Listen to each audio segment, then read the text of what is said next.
Welcome to our channel. Today we how to secure your cloud storage with Dropbox, full guide step by step clearly. First, log into your Dropbox account using your computer or mobile device. Navigate to the settings by clicking on your profile icon, usually found in the upper right corner. Select the settings option from the drop-down menu. Once in settings, go to the security tab. Here, you will see various security options that you can configure. Start by enabling two-step verification for an added layer of protection.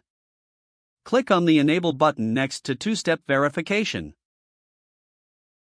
Follow the prompts to link your phone number for receiving authentication codes.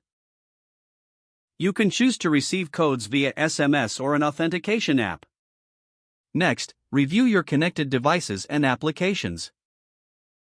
Identify any devices you do not recognize and remove them if necessary. Return to the Security tab and enable File Recovery settings for extra safety. This feature allows you to recover deleted files within a specific time frame. Consider setting up a strong password if you haven't already. Make sure it includes a mix of upper and lower case letters, numbers, and symbols. Change your password regularly to enhance security. Limit shared folder access to only those who absolutely need it.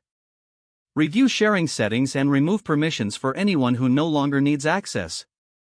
Regularly audit your account activity for any unauthorized access. Check for unfamiliar locations or devices that have accessed your account. Consider using a password manager for generating and storing secure passwords.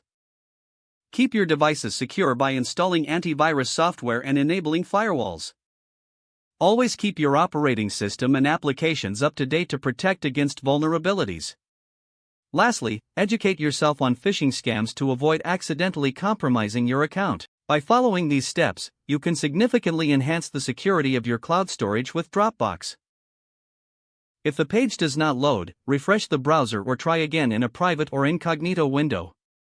Make sure you are using the correct email address, then retype it carefully to avoid small typos. If your password is not accepted, use the reset option and create a new strong password you can remember. Don't forget to like this video and subscribe to our channel for more step-by-step tech guides.